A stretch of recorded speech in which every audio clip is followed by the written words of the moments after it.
ঠিক আছে, কি খবৰ? আপোনালোকৰ বাবে এটা খুবেই ইম্পৰ্টেণ্ট ভিডিঅ' লৈ আহিছোঁ। আপোনালোকে এই চিষ্টেমত যদি ফেচবুকত ভিডিঅ'বিলাক আপলোড কৰে, তেতিয়া ফেচবুকে গম পাব যে আপুনি এজন অৰিজিনেল ক্ৰিয়েটৰ হয় আৰু অৰিজিনেল কণ্টেণ্ট আপলোড কৰি আছে।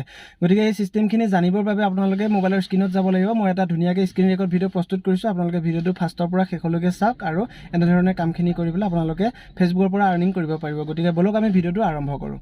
প্ৰথমে আপুনি নিজৰ প্ৰফাইলটো এনেকৈ অ'পেন কৰি ল'ব। তাৰপিছত ৰাইট চাইডে ওপৰত থ্ৰী ডট আছে, থ্ৰী ডটত ক্লিক কৰিব। থ্ৰী ডটত ক্লিক কৰাৰ পিছত আপোনালোকে পেজ ষ্টেটাছ বুলি ওলাব। আপোনালোকৰ প্ৰফাইল হ'লে প্ৰফাইল ষ্টেটাছ বুলি ওলাব পাৰে।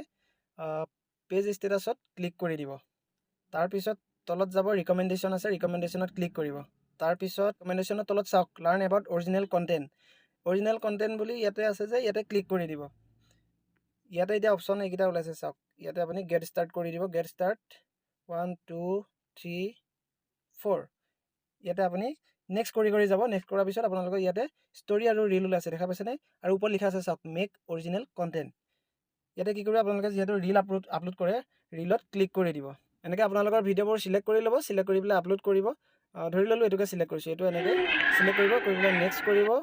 বাকী ওপৰত যেনেকৈ আগতে আপোনাৰ এড টাইটেল আৰু ডেছক্ৰাইব ইয়ৰ ৰিলছ এনেকৈ আগতে যেনেকৈ ওলাইছিলে এতিয়াও তেনেকৈ ওলাব। ইয়াতে লিখাখিনি লিখি ল'ব, লৈ পেলাই হেছটেগ কি দিয়ে দিব, দি পেলাই ভিডিঅ'টো আপোনালোকে শ্বেয়াৰ কৰি দিব। শ্বেয়াৰ কৰি দিয়াৰ লগে লগে এইটো গুচি গ'ল। কিন্তু এইখিনিৰ পৰা ছিষ্টেমটো একেই দেখা পাইছে, কিন্তু এইটো পদ্ধতিৰে যদি আপোনালোকে ভিডিঅ'টো আপলোড কৰে, তেতিয়া ফেচবুকে গম পাব যে এইটো অৰিজিনেলি আপোনাৰ ভিডিঅ'। গতিকে ভিডিঅ'টো কেনেকুৱা লাগিলে জনাব, আৰু এই ভিডিঅ'টো আপোনালোকে যিমান পাৰে সিমান শ্বেয়াৰ কৰি দিব নতুন ক্ৰিয়েটৰসকলৰ বাবে, যাতে সকলোৰে সহায় হওক আৰু সকলোৱে যাতে ফেচবুকৰ পৰা এটা ধুনীয়াকৈ আৰ্নিং কৰিব পাৰে।